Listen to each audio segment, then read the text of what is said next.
Wall Street Journal has published an article suggesting that the government should protect Caitlin Clark because the WNBA has failed to. The argument here, I think, is by Sean McClain that I'm pretty sure he's going to be on the show tomorrow because I want him to defend this because I'm not a fan of this article. He's saying her civil rights are being violated and the government should step in and protect her because they're playing too rough with Caitlin Clark. And I'm like, holy cow, we're going to turn Caitlin Clark into Colin Kaepernick, a perpetual victim. And I get that they've been playing rough with her in the WNBA, but they played rough with Michael Jordan in the NBA. When you're the best, when you're getting all the attention, when you're the most exciting thing in the sport, when you're at the top, when you're making the most money, jealousy and envy is going to jump on the competitor's back and they're going to cut corners and do things. I don't like this article. I don't like the victimhood thing that's being thrown on Caitlin Clark. I get what the jealous, hating-ass Shaniquas are doing. I get it. But I can't go this far and just her civil rights are violated and the government needs to step in. You got to miss me with that. Your reaction, Steve? We found him. Jason, we found the guy who is a more fanatical, nuttier Caitlin Clark fan than you. He exists. Yeah. Here's the reality, and I've said this to you before. If you're going to be in the Caitlin Clark business, and I guess the Indiana Fever are, right? You have to do what the Sixers did in the early 2000s with Allen Iverson. You have to find a group of players who are willingly playing the game and sacrificing their own numbers to basically be Allen Iverson's supporting cast and to like it, or to at least understand this is my lot in life. I'm never getting a play called. I got to give the ball back. That's not happening. It's really not. But also just the whole notion that she needs this much protection. I mean, what are you going to do? Every game and during the floor, she has a secret service surrounding her. It's silly, but it's to a point that I know me and you disagree with, and I get it. She gets picked on. Jason, don't you think she herself, Miss Clark, needs to toughen up just a little bit? Is it too much to ask that much? Seriously, Jason. Yeah, she needs to toughen up. She needs to quit flopping and trying to draw fouls at every turn. And she needs to tweak her style of play. And I love her. And she's the reason I watch. And I get it. And right now, people are hitting the unsubscribe button. How dare you guys not defend Caitlin Clark? How dare you not treat her the way the left treated Colin Kaepernick? And this is the hypocrisy that drives me crazy. It's like, oh, those of you that hated Colin Kaepernick and the way people caped up for him and defended every stupid little thing he did, you want to apply that to Caitlin Clark and make her a perpetual victim.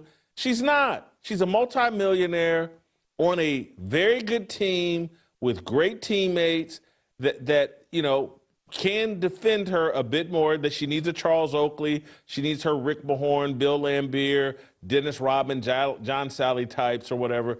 But this victimhood and the government needs to step in.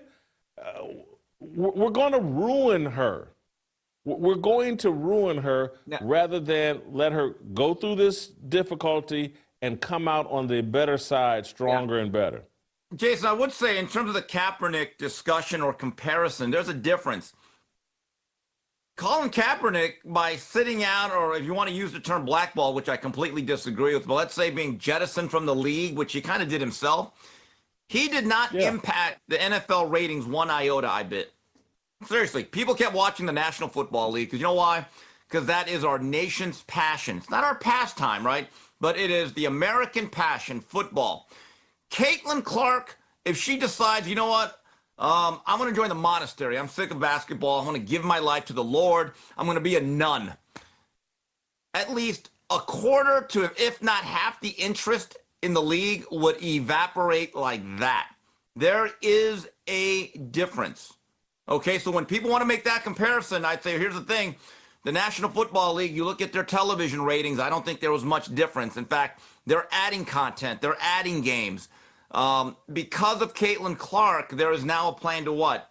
Expand the league, which I think will be a very interesting experiment moving forward. But you know what? In terms of this discussion, I can't wait till you have my guy back on Ock Nation. I will say I enjoyed that segment, Jason. I don't think I've ever seen you happier during Fearless, during that 45 minutes. I'll be honest, you were in heaven. That's probably your favorite segment you've ever done. Admit it, Whitlock. It was. I did love it, and we would have had Ock back on today, but he's traveling. He's traveling. We would have had him back on today. I was going to go with 3 people. We're only doing 2, Ben Daniel and Keep the Vision. I think Keep the Vision's name is Maurice. But yeah, I did love that conversation. Passionate WNBA fans, and I'll beat these guys up here in about 30 minutes. Yeah. But I do. I forgot my final point I wanted to make on that. Let me move to still Caitlin Clark. I want to play this clip of Jeff Teague doubling down a bit. They're on this 5-game winning streak, and Jeff Teague is once again saying that Caitlin Clark, or they're better without Caitlin Clark. But he admits he's not even watching the Fever. Let's play the clip. Before. Easy. Yeah, Natasha Howard handling business, 21-5-5. She been going crazy. Leah Boston had 16-12 as well. Sophie Cunningham had 17. Did CC play? Nah. I wonder why they on a 5-game win streak, but let's keep it going. Say that though? What's up? They playing better without her? Right, as of this year, you can say that, yes. But hey, stay in our locker room. The Mercury, For real. yeah, when I need that speak, energy. I always speak the gospel, bro. I respect it.